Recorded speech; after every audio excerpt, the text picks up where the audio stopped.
This is the very real, and frankly very messy, fallout currently unfolding around the legacy of Joni Lamb, the late co-founder of Daystar Television. Today we're taking a stack of sources, specifically a deeply detailed investigation by a YouTube channel called Apocalypse, and looking at the final days of a woman who built one of the largest Christian networks on the planet. But before we get into it, let's set the ground rules right out of the gate. The material we're looking at today is heavily steeped in passionate theological arguments, interpersonal family disputes, and charismatic interpretations of events. The community involved here processes reality through a very specific spiritual lens, so I want to be super clear. Our mission today is not to take sides in a family dispute, nor are we here to validate or invalidate anyone's personal theology. We're strictly impartial observers, just looking at the facts presented. We're looking at this because it's an absolute masterclass in the mechanics of institutional power, the complexities of family succession, and what happens when a deeply private unraveling violently collides with a highly curated public image. Okay, let's unpack this. Because to understand the sheer weight of what happened at the very end of Joni's life, we first have to understand the mechanics of the empire she built. And the scale here is everything. We're not talking about a small local operation or some regional church. Joni Lamb and her late husband Marcus built Daystar from literal scratch. There's historical footage of them starting out with just 2 cameras and what they literally called a throw-up set, the cheapest, most bare-bones backdrop imaginable. And from that tiny room, they constructed a global behemoth. It reaches billions of homes, operates its own satellites, brings in massive revenue, and wields profound influence. And Joni wasn't just some figurehead sitting in the background. There's a quote from Pastor Jentizen Franklin, a prominent figure in that world, who once described her as a velvet brick, soft and polished on the outside for the cameras, but utterly immovable on the inside, tenacious, incredibly loyal. She was the architect of this massive structural operation, but then the foundation completely cracks in November 2021 when Marcus Lamb suddenly dies. That death triggers an immediate, volatile succession crisis because Marcus left a recorded dying instruction with a trusted friend. He was very clear. Their son, Jonathan Lamb, should take over leadership of Daystar. That was supposed to be his final word on the matter, establishing a direct line of succession. But the Velvet Brick had other plans. Instead of honoring that dying instruction from her husband, Joni pivots hard. She remarries a man named Doug Weiss. She fires Jonathan from the ministry his own father founded, and the investigation details how aggressive this actually became. She allegedly had Jonathan tracked, had his wife misled about internal meetings, and literally locked her own son out of headquarters. Meanwhile, she's still on camera week after week, broadcasting to millions about reconciliation and forgiveness and love, acting as if the family is perfectly unified. If we connect this to the bigger picture, what you're really seeing here is the dark, systemic side of an honor culture. This isn't just about respecting your elders. In these highly centralized, charismatic organizations, the leader is essentially corporate insubordination. It's treated as actual spiritual rebellion. It weaponizes loyalty completely. The ecosystem demands that the leader never show weakness, never admit fault, never give critics any ammunition. Because if you admit you made a mistake, you undermine the entire premise that you are divinely guided. The people surrounding Joni were structurally incentivized to tell her she was infallible, reinforcing the narrative that locking her son out was the righteous move. It's like building a massive, impenetrable fortress to keep all your enemies out, only to realize one day that you've actually locked yourself inside. The armor becomes a cage. And here's where the tragic irony really sets in. During all this internal warfare and public posturing, Joni is diagnosed with an aggressive form of terminal breast cancer. She built a global prayer network. They literally broadcast healing testimonials around the clock. But she couldn't ask her own network for help because asking for prayer on that kind of public scale would be a massive admission of weakness. It would invite scrutiny into a life that was supposed to be perfectly anointed and blessed. And there's a compelling theological paradox here too. James 5:16 is a cornerstone text for this community. Confess your sins to one another, that you may be healed. The theology they broadcast directly links physical healing to the vulnerability of confession, admitting you need intervention. But the culture Joni herself engineered made it structurally impossible for her to obey the very theology she was selling to millions of viewers. She was painted into a corner of her own making. She couldn't fall on her face, admit she was sick, or admit the succession crisis was a total disaster, because the institution had fundamentally confused rigidity with strength. And the real tragedy is that the people propping her up, that inner circle telling her she was perfectly fine and completely justified, were essentially trapping her in that facade. The investigation highlights this dynamic, where the outside critics, the people her camp labeled as haters or enemies, were actually the ones praying for her to repent and find peace. It really illustrates Proverbs 27:6. Faithful are the wounds of a friend, but the kisses of an enemy are deceitful. The comfort of her yes-men became her undoing. So we have this public facade of total control broadcasting strength, while she's privately battling terminal cancer. But behind closed doors, that velvet brick was beginning to crumble. Private recordings started to emerge, and we're not talking about rumors here. We're talking about Joni Lamb's actual voice, recorded behind the scenes at Daystar. In one tape, she bluntly says, "Doug lied." And then, referring to the family trauma and marriage issues, she says, "I lied." That's a tectonic shift for a leader in an infallibility-based organization. Just uttering those words privately proves the narrative was collapsing. She had already begun to quietly name the dysfunction before the very end. Which brings us to the final hours in that bedroom. This is where a guy named Kenyon Coleman comes into the picture. A close family friend who walked through this entire saga alongside Jonathan and his wife Susie. Joni actually once treated Kenyon like a son. He comes forward with an account from an eyewitness who was in the room during Joni's final hours, and Kenyon chose one incredibly specific word to describe her final moments. He didn't call it a quiet passing. He didn't call it a final prayer. He called it a confession. And that single word completely rewrites the legacy of her final days. Here's where it gets really interesting, because the word confession implies something so much heavier than just making peace or saying a generic goodbye. Why does that specific framing matter so much in this context? Because it's a deliberate, technically precise theological term for them.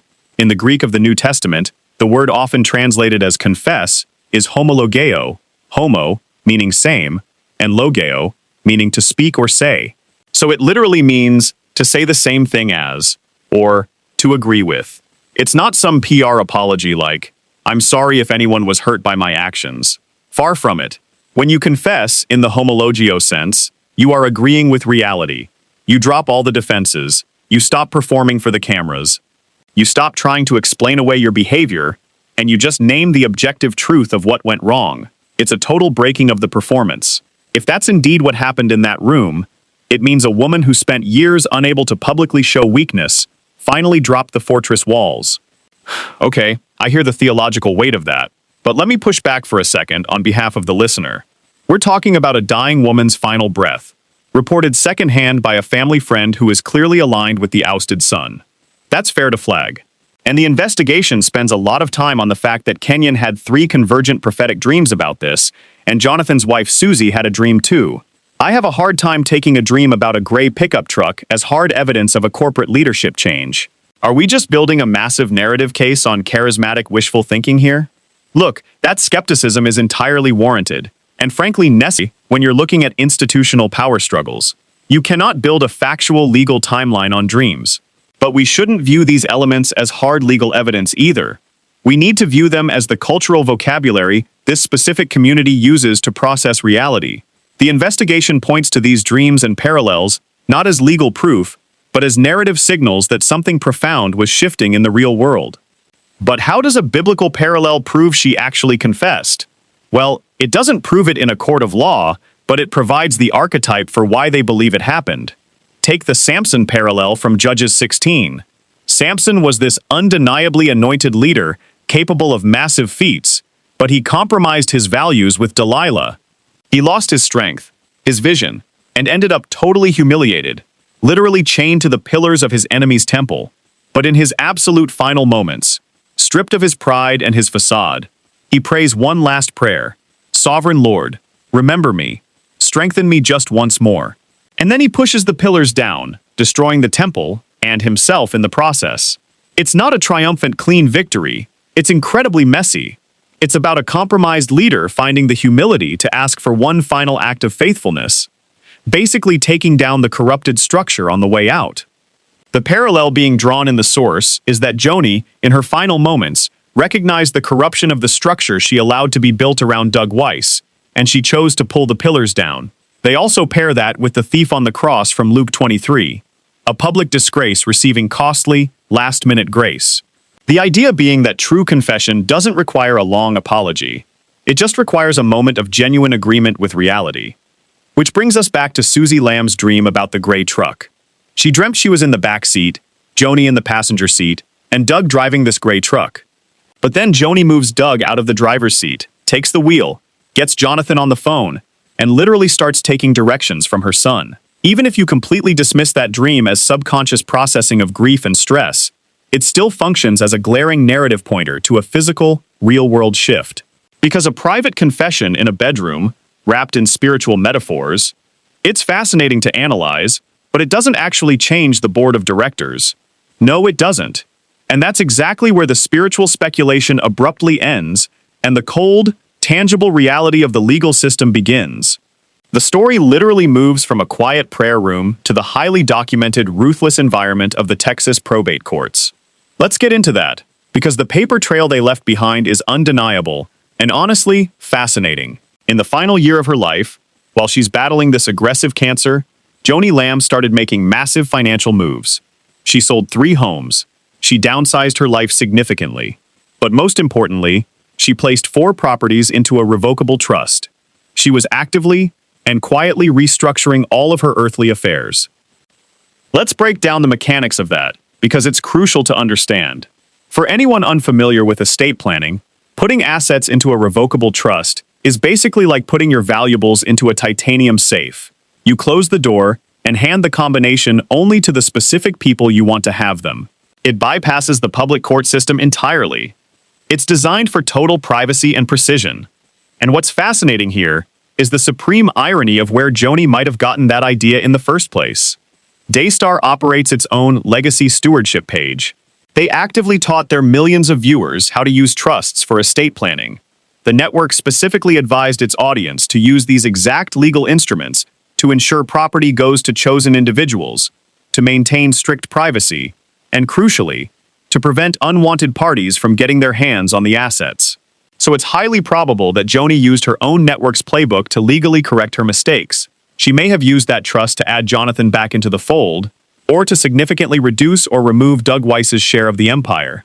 That's the most logical conclusion based on the timeline. She restructured her assets to control exactly where they went, privately. But the privacy of that safe was blown wide open the moment she died, because of what her daughter did next. Let's talk about Rachel. Within days of Joni's passing, her daughter Rachel Lamb Brown goes to court. But she doesn't just file standard paperwork. She submits what appears to be both an old will and a new will to the probate court, essentially initiating a legal contest. And let's think about the logic of the legal system here for a second. You don't go to probate court when a will or a trust reflects exactly what the family expects. If everyone's on the same page, the administration of an estate is quiet. It happens in boardrooms and lawyers' offices. You only contest a will when you're absolutely shocked by what it says. You contest it when the final, legally binding version of what your mother left behind directly contradicts what you assumed she was going to do. So by submitting multiple wills, Rachel is essentially asking a judge to invalidate the final version. But by taking it to a judge, all the privacy of the trust is instantly gone. Everything that happened in secret, every hushed conversation about succession, every financial maneuver she made while she was sick, is now subject to the legal discovery process. We're talking about subpoenas for communications. We're talking about sworn depositions under penalty of perjury. The veil is completely torn at this point. The truth spoken in that quiet bedroom, whether it was a confession or not, is about to be dragged into the public record of a Texas courthouse. This raises a profound issue about the nature of a deathbed confession. It doesn't just settle the spiritual ledger of the person who is dying. When massive estates are involved, it creates a tangible, often explosive obligation for the people who inherit the mess left behind. So what does this all mean? Let's zoom out for a second and look at the people currently running Daystar. You've got the board members, people like Rachel, Rebecca, Shannon Kelly, left behind. So what does this all mean? Let's zoom out for a second and look at the people currently running Daystar. You've got the board members, people like Rachel, Rebecca, Shannon Kelly. They're operating publicly under the banner of protecting Joni Lamb's legacy, fighting in court, presumably to uphold what they believe she stood for. But let's follow the mechanical logic of the investigation here, because it's devastating. If Joni actually experienced that Samson moment, if she repented, if she admitted that Marcus's dying instructions were right all along, if she acknowledged that her son Jonathan should have been leading, and if she legally changed her will and trust to reflect that final clarity, then fighting the new will means the board is not protecting her legacy at all. They're actively fighting against a dead woman's final wishes. They're using the institution's massive resources to suppress her final moment of clarity. And the investigation arrives at a very stark conclusion regarding this paradox. It posits that when the dust settles and the legal discovery fully exposes the truth of that room, the people who responded to Joni's final days with humility and repentance will be the ones left standing. The people who rushed to court to undo a dying woman's final corrections will have to answer for trying to silence her. It's a staggering contradiction. An institution built entirely on the concept of faith and divine guidance, now fighting tooth and nail in a secular legal court to potentially silence the final, desperate act of faith of its own founder. It really forces us to examine the fundamental difference between honoring an institution and honoring the truth. Because often, preserving the machine requires crushing the very authenticity it was built to promote in the first place. And that brings it all back to you, the listener. We started by talking about how this scenario sounds like a premium cable drama full of secret trusts and global broadcasting empires. But the reality is, on a much smaller scale, we all participate in a version of this dynamic. We all spend our lives curating a public image. Maybe you're not running a global television network or hiding millions in a revocable trust, but you're managing your social media profile. You're curating your reputation at work, navigating your standing in your family. You build your own little fortress of competence and control, and we all fear what happens if the walls of that fortress come down. So consider this: if your final private moments and your last legal footprints were made completely public tomorrow through a subpoena, would they align perfectly with the pristine story you've been telling the world your whole life? Or would they reveal a quiet, desperate confession that tears down the very pillars you spent your life trying to hold up? That's the ultimate question of legacy right there. Who are you when the performance finally ends? Thanks for joining me on this deep dive. Keep questioning the narratives around you. Look closely at the fortresses people build. I'll catch you next time.